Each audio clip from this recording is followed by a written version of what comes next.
and welcome to the Wine Enthusiast podcast, your serving of drinks culture and the people who drive it. I'm Anna-Christina Cabrales, tasting director here at Wine Enthusiast, and joining me today is Kara Newman, our spirits reviewer and writer at large. In this episode, we're looking deep into our beverage world crystal ball and predicting what will be hot or not in wine and spirit trends for the year ahead. Has canned wine lost its appeal? And will the Espresso Martini be in or out for 2024? Let's jump right in. The Calling is a dream collection of California wines offering a distinct range of varietals, styles, and best-in-class appellations. Winemaker James McPhail gives each wine a clear, singular voice, working with renowned family growers to craft Chardonnay, Pinot Noir, and Cabernet Sauvignon, while collecting over 70 90-plus scores in the process. Join one of The Calling's fully customizable wine clubs for first access to new releases, special library vintages, and more.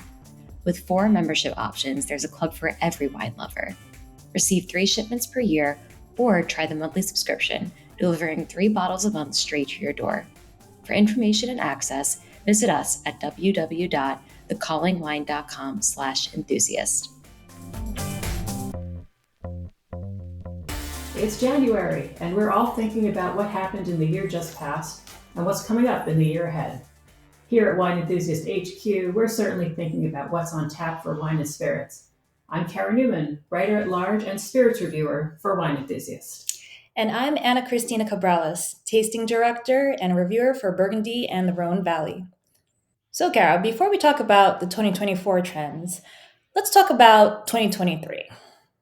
Okay, so you're in the thick of the wine world, so we're going to start with you, obviously. So what caught your attention in 2023? Actually, even before we dive in, I've got an idea. What's up? Why don't we play a little game of Love games. Love it or hate it? So you want to start with positive or negative? You pick. I'm going to go with love. Okay. And love with a little vein of perhaps a little annoyance, if you will, right? There's always 2 sides of that coin. But I loved that I definitely noticed more consumers wanting to learn more. And this is positive for me because in a market where we're seeing wine consumption decline, we're seeing, or at least what I've noticed, is that consumers are wanting to learn about more about what they're consuming and paying up for it. But of course, it doesn't disqualify any other drinkers out there from those who are just entering the wine world, who are kind of feeling their way through and trying to figure out their way through packaging and marketing, which totally does exist. But what I love is that we're starting to ask more questions of why. Is it questions about sulfites? We're questioning sulfites, the levels of it, how much of it is in the wines, how much sulfites are in wine versus other products that are out there. And even things down to global warming. I would hear certain questions like, so what grape is this? But now we're asking questions like, how is this affecting me? And I'm loving the answers. I love learning from the wineries. But please, and this is the part where I get a little bit annoyed. Come on, wineries, give us a really good and dedicated answer to why is it that you're doing what you're doing to battle global warming? It should be a story that is uniquely yours, and it's your stories. You own it, and we want to follow your steps and understand why you're doing what you do. And I love that we are questioning things, but more so understanding why. How about you? Well, one of the things that I'm loving right now is right now we're sort of at the tail end of dry January. Yeah. And that's not the part I love. But I definitely appreciate that 0 proof and low proof drinks are now on every menu everywhere. Are you seeing this in the wine world too? Or there Definitely. You can do a 0 proof wine? I see it much more on menus for sure as just, it's a combination where you kind of see cocktails and wines bundled together. But I feel like I really appreciate that you see it everywhere now. And I feel like if you go to a bar or restaurant now and you get a cocktail menu and it's not there, it feels like it's a glaring omission. Yeah, I'd say. It just makes it easy. It makes it easier to not consume or to consume a little less or to have options when you're with people who aren't drinking for whatever reason. I think it's refreshing and it's much needed. I'm looking forward to exploring more of those menus in the year ahead. Definitely. I like having the option of no pressure. I can still participate, but no pressure to necessarily consume alcohol. For sure. Yeah. For sure. Okay, what else is on your good list, your thumbs up list? Well, no, I think I'm going to go straight into hate because you already touched on something that is really just, I don't know, it's making me feel things, Kara. So I'm going to go into hate. And it's not about the category as a whole. Now, I do believe in having non alcoholic, low proof wines, but we need them. I think it's a category that's here to stay. But please stay in your own lane. Don't trash wine. We drink wine for a certain reason here, and it's not necessarily about like health benefits here. We consume wine because it feels good. It pairs great with so many different types of food. Let's not talk about this category as something that's like health related here. Okay. Oh my God, you've hit one of my pain points. What is it? I mean, one of the things I've been kind of beating this drum for a while. It's not specific to 2023, but I despise when you see cocktails or spirits or wine or beer for that matter positioned as a wellness beverage. Yeah. No. No. If there's alcohol in it, it is not a wellness beverage. It's not now, won't ever be. I don't care that margarita is lower in alcohol or lower in sugar. If there's alcohol, it's not a wellness beverage. I don't care how many adaptogenics or nootropics or whatever you shove in there. If alcohol's in there too, I think you should just take it for what it is and just enjoy it. And Agreed. Go to the spa, go to the gym, do your thing, but enjoy that margarita later, and enjoy it for what it is. And everything's good in moderation. Agreed. Okay, so do you want to segue back to things you like or things you don't like? The angel or the devil sitting on your shoulder? I don't know. Let me throw it back to you. It can't be all me on. Okay, I'm going to go back to. Okay, I'm going to leave something else that's really driving me crazy. So here's something I hated about 2023, and that is cocktails priced at $20 and more. Okay, yeah, I can even say like 25 and more for sure. I'm like, what is that all about? Isn't that the price of a meal, like, or a dish? Yeah, it can be. Yeah, it's crazy. And I used to think of drinks as being affordable luxuries, and it's gone through the roof. I did a story for the magazine on the $21 martini, and I feel like even that's in the rearview mirror sometimes. $25 is just crazy, and I don't feel like I see an end in sight. And it's not just New York City either. It's just all over the place. I feel like inflation is just getting out of control. And even when inflation seems to be tamping down in other areas of the economy, before I started writing about drinks, I wrote about stocks and bonds and the economy. And so I still kind of think about it more than I probably should. And I see that even though inflation's coming down in some areas, it's still very high when it comes to food prices and restaurant prices and alcohol prices. It's still, especially in an away from home situation, it's very pricey to go out and have a good time these days. Agreed. I find myself entertaining at home so much more than ever before. I think for sure in 2023, I can probably count on maybe both hands how many times I went out just for non-work related stuff. I definitely entertain so much more at home, for sure. Yeah, I'm nodding. They can't see me. I'm nodding. I'm agreeing. Oh, goodness. You touched on something that I'm kind of curious about, inflation. And just things that, especially maybe some spirits that we really used to maybe like stock up on and enjoy and share it with friends.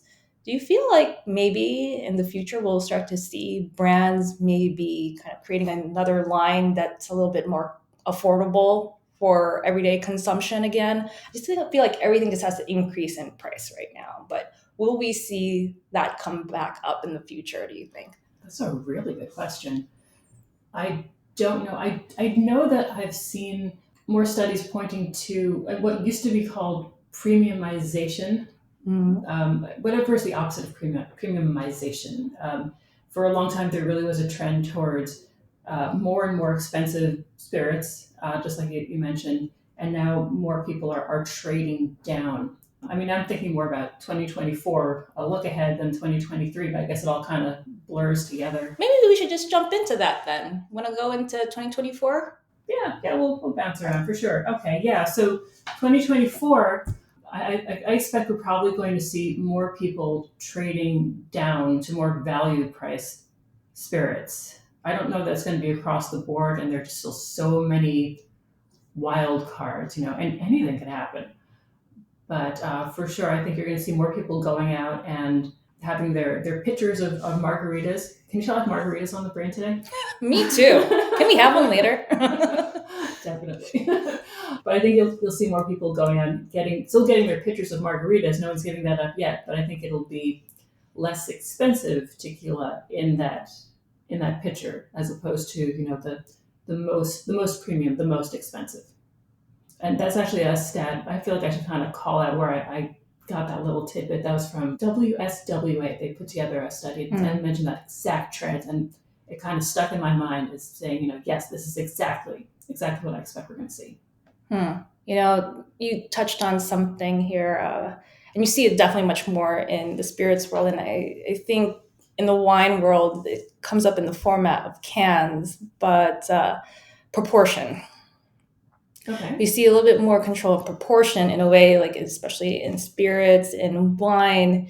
There's this mentality that, okay, you're faced with a bottle, it's 750 ml, okay, that perhaps you're going to have to consume that within a certain period of time. And funny enough, even if you put a low, no alc, wine bottle right next to it, same size, it still have that same amount of pressure. And I feel that especially in this day and age where we're moving faster, we're expected to be more productive, sharper, like proportion, like we want to feel good. We want to get that edge off. But at the same time, we just don't want that same feeling the next day of like being hungover or just feeling lethargic. And so we want that little edge, that little thing to kind of snap us out of it. And so I feel as though we're going to see more quality options, especially when it comes to canned wine. Are you finding more canned options in the RTD world? Oh, for sure. That's so funny. I just saw canned wines and I went to the liquor store to pick up a bottle of wine for dinner, and they had cans of wine, and it never really occurred to me that I could just buy cans. Yeah, it's so easy, portable. The only thing I would say is temperature. No one wants lukewarm wine, and I guess unless it's maybe red, but sparkling white, that's a little challenging. But I like this, this idea of like, okay, well, can we still enjoy, but just in smaller proportions? And so in addition to cans, I'm just wondering, like, is this a real opportunity for the by the glass list at restaurants in particular to also really improve? Like we're already spending so much money to go out. I mean, for sure. For me, at least on my wallet, it feels like I'm paying whereas the markup before was like maybe 3 times as much. Now it feels like 4 times, 5 times as much. And if I'm going to pay that much, I want something really good. And I hate to say it because I just know some of these bottles, I'm just not going to pay that amount, And I feel like there could be a really good opportunity here, especially for wine directors kind of really embrace their cost, learning their cost and creating very creative by the glass selections. It's funny, you brought up RTDs, and I think we could do an entire hour just around Probably, RTDs. yeah. But since you asked about them, I feel that 2024 is going to be the year we see a real shakeout in the RTD drink space. How so? Because I'm just seeing there's so many of them. I mean, and they're totally all good. Definitely. Based on your reviews that I'm seeing, there's definitely room for improvement. Oh God, I didn't realize I was being that much of a stickler. Yeah, they're definitely not all good, and I think a lot of them are also not as good as what you get at a bar, and that seems sure. and that's this kind of challenging. But what I do think they're doing super well is distribution. They're really showing up in places I never would have imagined that you could get something more than just a beer, like sports arenas or at a concert or train stations, hotel bars. I've seen a couple in flight. They'll have pre-mixed cocktails that they will open and pour for you. Portion control, as you said. And they're good. Yeah, and they're definitely better than what you were sometimes getting. Yeah. Yeah. At least I noticed in a couple of my last flights. I'm like, wow, this is actually pretty good. Yeah. There's some brands for sure. I mean, I don't mean to dunk on the entire category. There actually are some excellent options. But I think the excellent options are the ones that are going to stay, and the ones that are, not as good. Especially, again, inflation seems to be woven, so like a through line in our conversation today. Yeah. And I think the ones that are not providing value are probably going to be some of the ones that aren't going to be permitted to stick around. Consumers at home are going to say, well, if I'm going to pay for this, I want it to be really good. And if not, I'm going to vote with my wallet and move right along.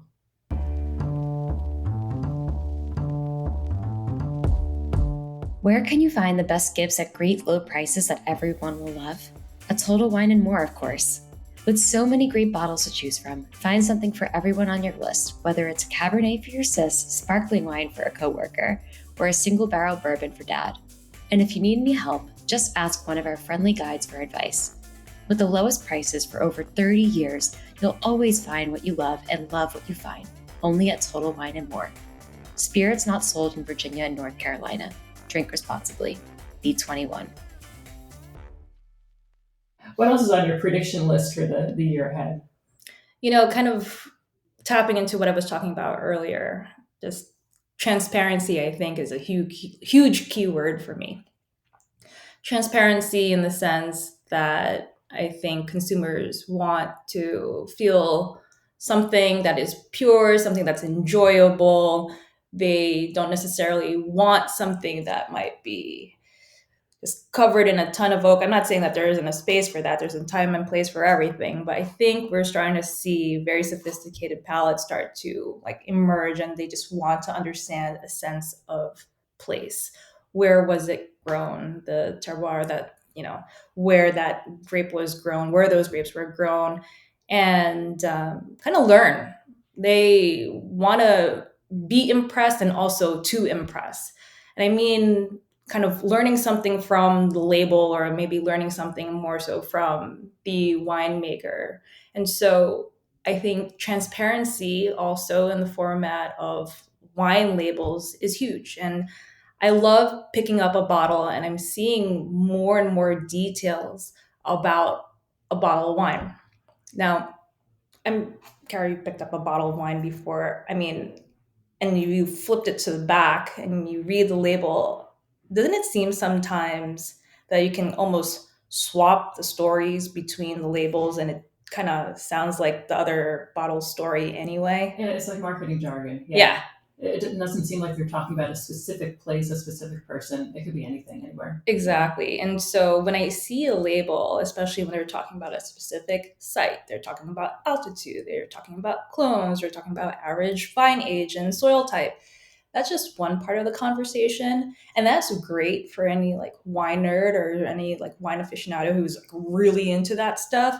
But for everyone who we want to bring into the conversation, what does this all mean?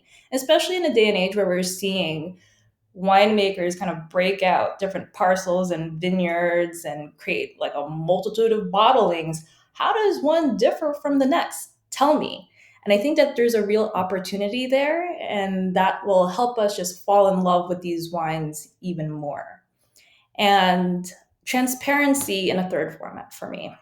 I think And you can tell me I'm completely wrong here, but maybe it's just because I've been hanging around social media. I'm not exactly loving what I'm seeing on Instagram these days, but I feel like blogs are going to come back like Okay. hardcore. I was talking about this with a dear friend of mine, Christy Frank, and we're seeing that it's just never enough in short format anymore. And we want to be able to talk about what else is happening. And I don't know if necessarily just like a company website is enough, the tech sheet is enough. I think we want to participate in like the larger conversation again and be able to talk about why certain things matter, especially when we're talking about things like regenerative farming, sustainability, global warming. It's just a larger conversation than just a quick social media post. That's so interesting. I don't know if I agree that blogs are coming back. My money would be on newsletters, I think. Okay. The Substacks and all that. That is a world I have yet to really dive into. So, Substack culture. Yeah. Although I think we're talking more about media trends and less about drinks trends. Yeah. But yeah, I do agree that people are definitely hungry for more substantial conversation, not just the bits you get on influencer led social Oh, media yeah. for sure. I do agree with you on the demand for more transparency. I think especially when you're looking at the youngest generation of drinkers these days, Gen Z and older, there's definitely more of a demand for authenticity and for wanting to know exactly who's behind what they're drinking, what they're consuming, whether it's in liquid form or not. They want to know more about who is making it, what they do in terms of supporting the environment, in terms of supporting other cultures. They want to be able to put their money towards something that matters. They want to feel that what they're consuming is part of something greater, and I certainly admire that kind of ethos. That's nice. Definitely. I'd say even amongst like the next generation of collectors that, I've talked to, they're not necessarily collecting, what their uncle or grandfather or father or parents like, collected. They're finding their own taste and wanting to follow a story, someone's commitment and dedication towards something, and they're feeling something out of the wine now. It's all a matter of how these wines age is another story, but then again, we're always drinking wine a lot earlier these days or consuming them earlier than how wines used to be cellared. But I really love that. Are you I finding that younger consumers are gravitating towards a particular region or style in wine? It's a little bit all over the place, and I think it's a bit biased. And especially this day and age where just prices, especially in classic regions, are just so expensive. I mean, not saying that there isn't that market. It certainly does exist. It's quite fascinating, in fact. Bottles moving for hundreds, if not thousands of dollars. But I think that there is for sure a fascination more so that I'm seeing. Well, Riesling doesn't stop, but also in Spain and Portugal. I'm seeing more interest there. Oh, interesting. Yeah. Fortified wines too? I think that's a tough market still. Okay. It's not like every day here still that port is something that is quite popular. I think it's just one of those things where if they see it, then perhaps they'll go to it as an option. But in terms of collecting and where they can spend their money, I think they are looking for kind of like like I don't know what I was talking about earlier, where you can feel the immediacy and complexity, something being able to be consumed right away, but also they can probably tuck it away for a few years and expect even more results or just be in complete awe of what the results are. And I feel like, especially in Spain and what we're seeing in Portugal, completely deliver for sure without like really breaking the bank. And I think that that's also part of the reason why it's just so attractive. So cool. Let's see what else is on our list for 2024.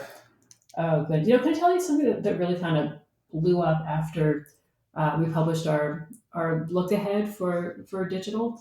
I mentioned that the Carajillo might be 2024's cocktail of the year. And Ooh, yeah, tell me more. it's a coffee cocktail.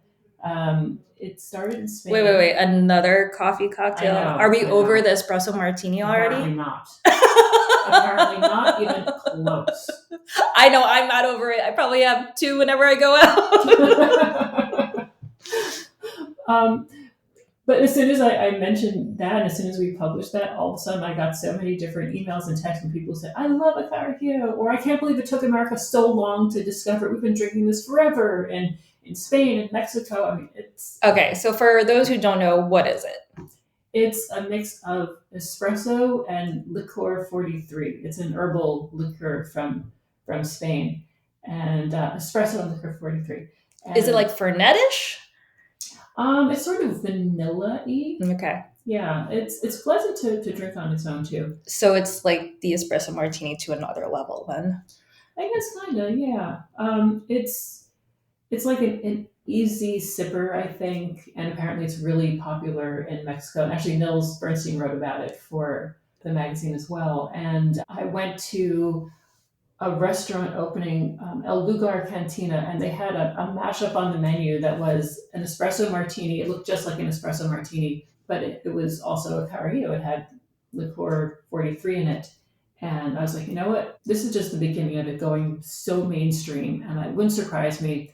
I mean, here's my prediction. Between now and the end of the year, we're going to start seeing it at all kinds of restaurants and bars, and not just the ones that are Mexican restaurants either. Mm-hmm. I think we're going to see just an explosion. I don't know what's going to come after that.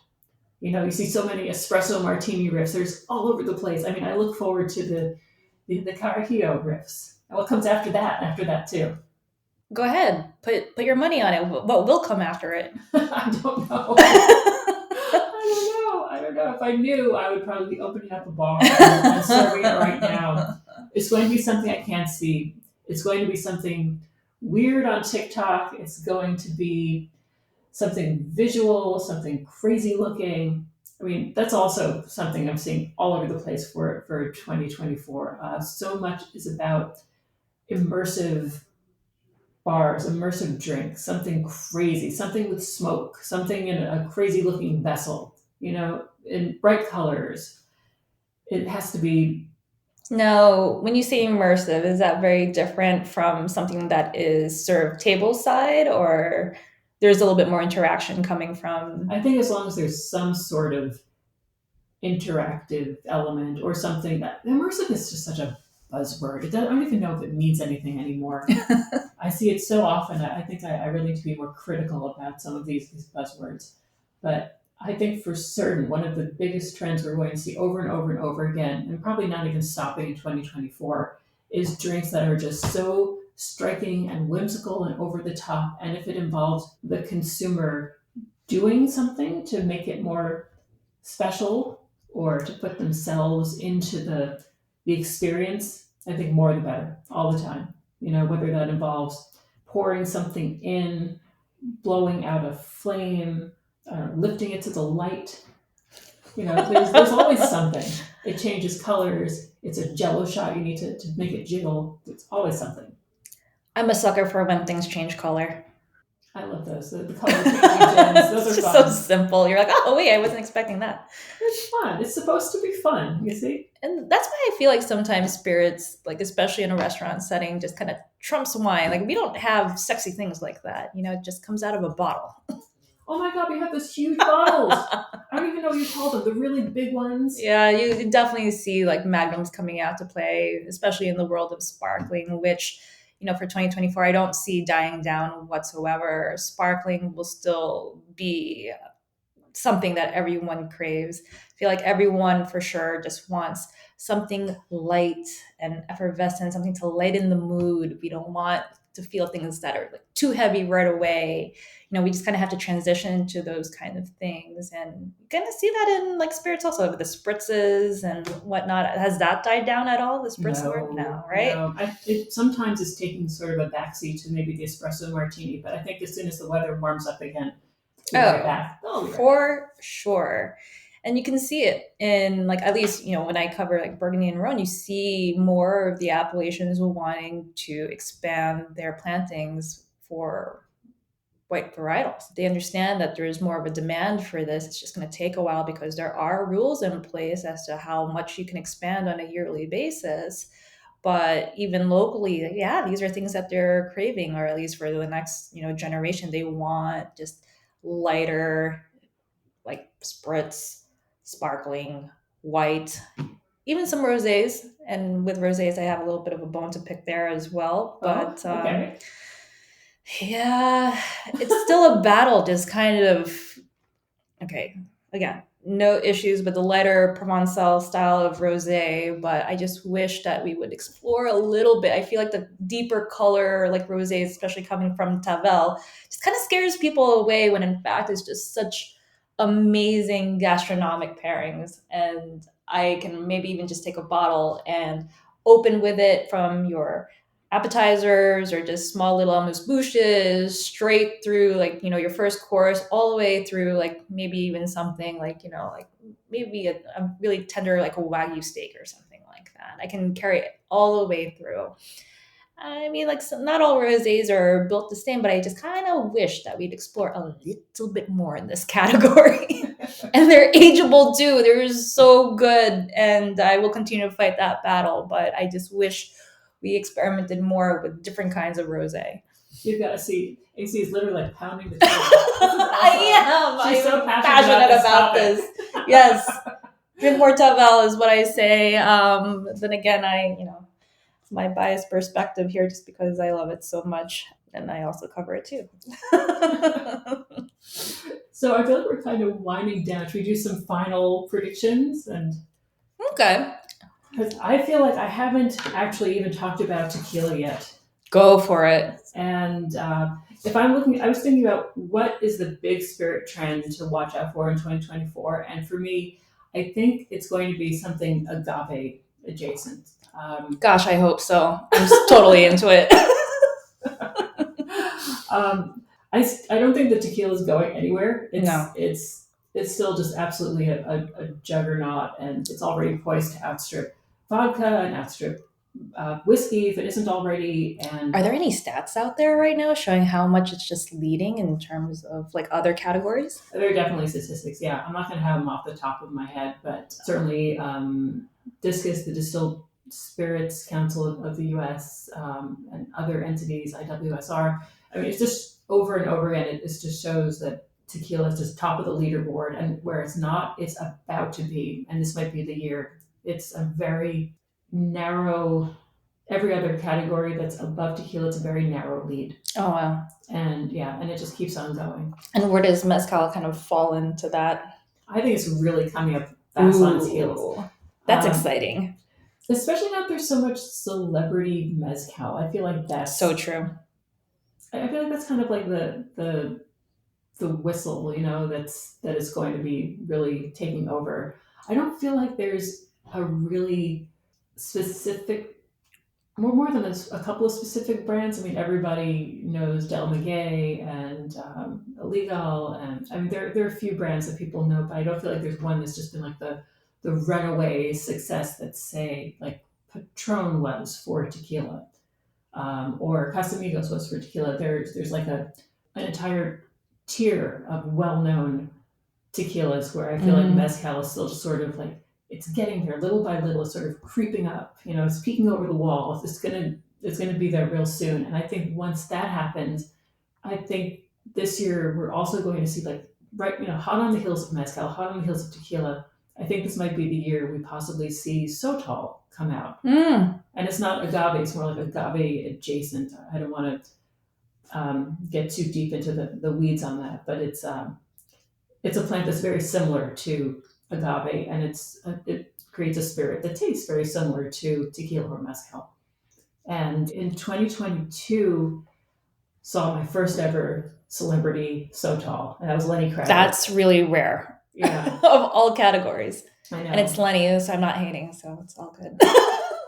I think he was ahead of his time in 2022. And I think this is the year we see more celebrity Sotol. Or maybe I'm wrong. Maybe it's going to be celebrity Racia or celebrity Bacanora. But there's going to be one of those is going to come out of the gate. And by the end of 2024, I think we're going to have another up and coming agave/agave adjacent category. They're coming for you, tequila. They're coming for you. That's my prediction. Looks like we're going to be drinking a lot more margaritas together. I'm not sorry about that.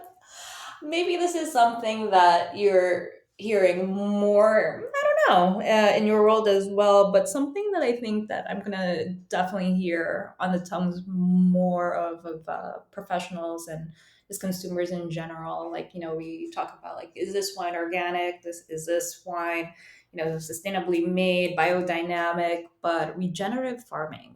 Is that something that comes up in your world at all? From time to time, sometimes in certain pockets here. I would talk more about that. Yeah. So it just kind of takes things to another level where we're kind of looking more so at things like cover crops, topsoil, just the wellness of employees, and just basically an environment in which can truly sustain itself and be able to kind of heal as well through any challenges, if you will. That's a very lightweight description of this. It's far more complex.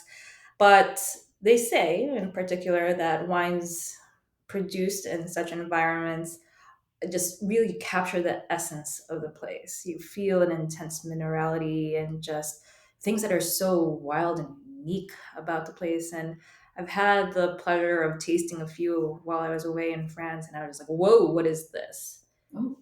Yeah, it was just so captivating. And the thing is, I found myself going back to those wines over and over again and just wanting to understand.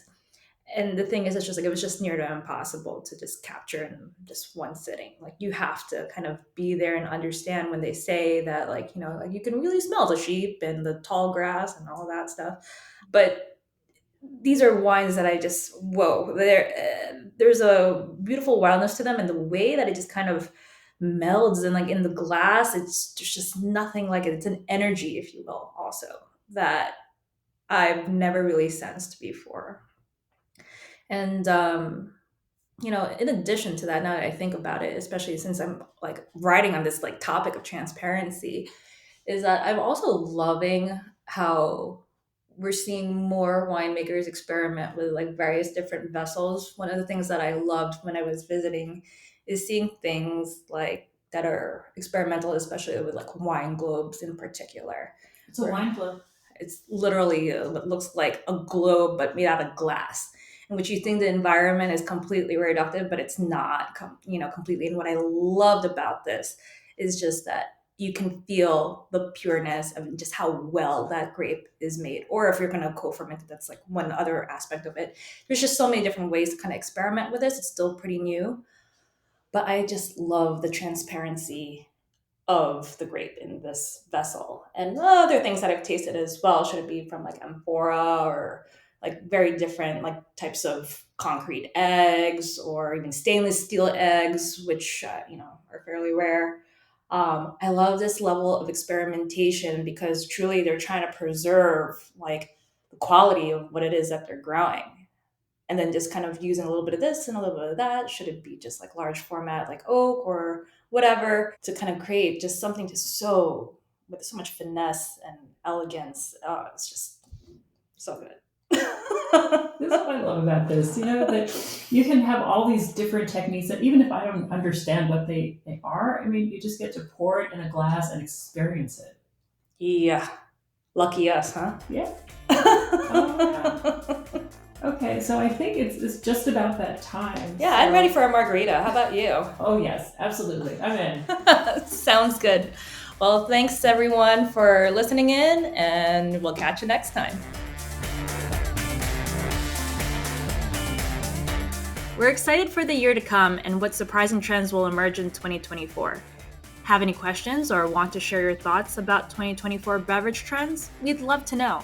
You can email us your comments and questions at podcast@wineenthusiast.net. And remember, you can subscribe to this podcast on Apple, Google, Spotify, and anywhere else you listen to your favorite shows. You can also go to wineenthusiast.com/podcast for more episodes and transcripts. I'm Anna-Christina Cabrales, and thanks for listening.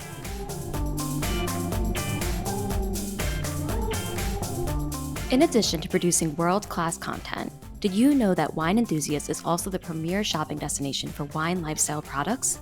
Just visit our shop at wineenthusiast.com, where you'll discover an amazing assortment of unique quality items guaranteed to enhance your wine experience. From glassware and accessories to thousands of unique wine gifts, it's like a toy store for wine lovers. And don't forget about protecting your wine. We are the nation's leading retailer of wine storage products.